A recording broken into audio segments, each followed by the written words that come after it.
जय महाकाल, जय महाकाली। माँ कालिका पुराण अध्याय योग निद्रा स्तुति। श्री ब्रह्मा जी ने माँ काली स्तुति करने के बाद माँ योग निद्रा की स्तुति की। देवी ने कहा कि हे ब्रह्मा जी, आपने जो भी कहा था वह संपूर्ण सत्य ही है। मेरे बिना यहाँ पर श्री शंकर जी को मोहित करने वाली कोई अन्य नहीं है। भगवान हर के द्वारा न ग्रहण करने पर यह सनातनी सृष्टि नहीं होगी। यह तो आपने सर्वथा सत्य प्रतिपादन किया है। मेरे द्वारा भी इस जगत के पति का महान यत्न है। आपके वाक्य से आज 2 गुना सुनिर्भर प्रयत्न हुआ था। मैं उस प्रकार से यत्न करूंगी कि भगवान हर विवश होकर स्वयं ही विमोहित होकर दारा का परिग्रहण करेंगे। परम सुंदर मूर्ति बनकर मैं उसी की वंशवर्तनी हो जाऊंगी।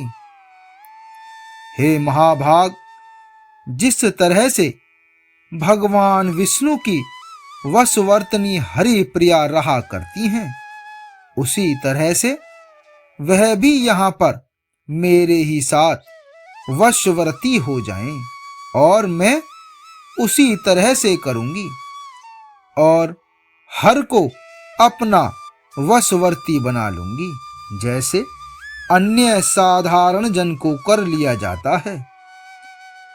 प्रति सर्ग के आदि मध्य उन निरंकुश शंभु को हे विज्ञ विशेष रूप से स्त्री रूप से उनके समीप में जाऊंगी। हे पितामह, हे दक्ष प्रजापति की स्त्री से बहुत ही सुंदर स्वरूप से उत्पन्न हुई प्रतिसर्ग समाहित होंगी।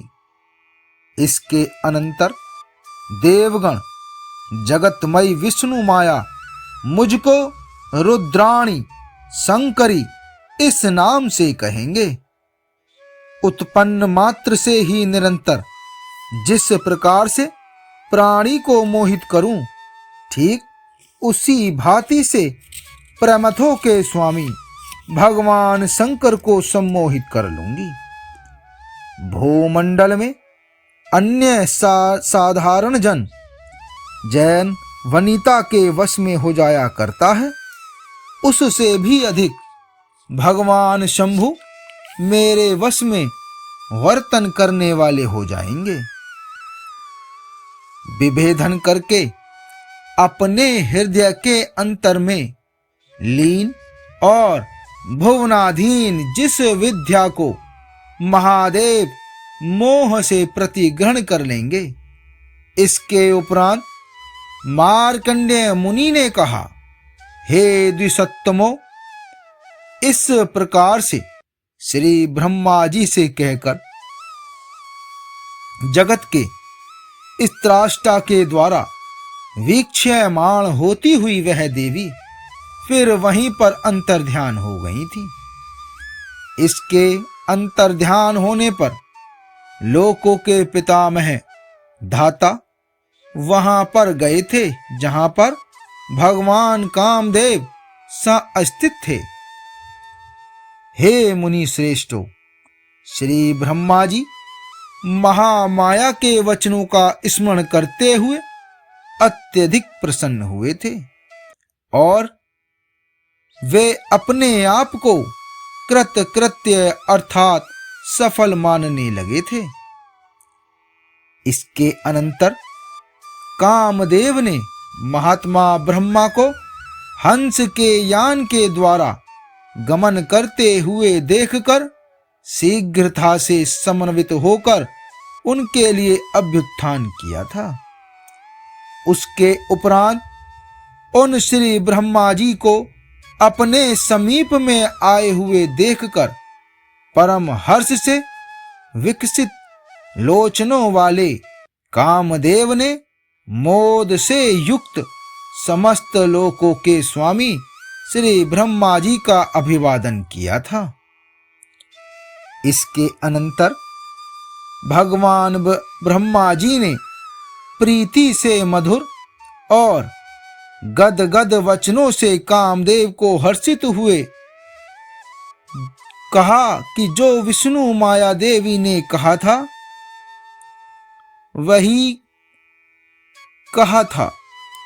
ब्रह्मा जी ने कहा, हे वत्स, जो आपने पहले सबके मोहन करने के विषय में वचन कहा था कि आप अनुमोहन करने वाली जो भी हो उसका सृजन करो, तो हे कामदेव, उसी कार्य को संपादित करने के लिए मैंने जगन्नमयी माँ योग निद्रा देवी का मंद्रांचल की कंद्रा में एकमात्र मन के द्वारा स्तवन किया था। तो हे वत्स, वह स्वयं ही मेरे सामने प्रत्यक्ष हुई थी और अत्यंत प्रसन्न होकर उन्होंने यह स्वीकार कर लिया था कि मेरे द्वारा श्री शंभु जी का मोहन किया जाएगा। तो हे कामदेव, दक्ष प्रजापति के भवन में समुत्पन्न हुई उनके द्वारा शंभु मोहन का कर्म क्रिया ही जाएगा, यह सर्वथा सत्य है। कामदेव ने कहा कि हे श्री ब्रह्मा जी, जो कि जगन्नमयी है, वह कौन है जो योग निद्रा इस नाम से विख्यात हुई हैं? जो भगवान शंकर सदा ही तप में स्थित रहा करते हैं, वे उनके द्वारा कैसे वश्य होंगे? उन देवी का क्या प्रभाव है? वह देवी कौन सी है और कहां किस स्थान में रहा करती हैं? हे लोकों के पितामह, यह सभी कुछ मैं आपके मुख कमल से श्रवण करने की इच्छा करता हूं। जो अपनी समाधि का त्याग करके एक क्षण मात्र भी दृष्टि गोचर नहीं हुआ करते हैं, उनके समक्ष हम भी स्थित नहीं हो सकते हैं, वह फिर उनको कैसे मोहित करेंगी? हे ब्रह्मा जी, उनके नेत्र जलती हुई अग्नि के प्रकाश के समान हैं तथा वे जटा जूट के समुदाय से विकराल स्वरूप वाले हैं। ऐसे भगवान त्रिशूलधारी शिव को देखकर उनके सामने कौन सी क्षमता है जो कि स्थित हो सके? उन शंभु का इस प्रकार का स्वरूप है, उनको मोहित करने की इच्छा से मैंने भी स्वीकार किया था। अब मैं उन देवी के विषय में तात्विक रूप से श्रवण करने की इच्छा रखता हूँ।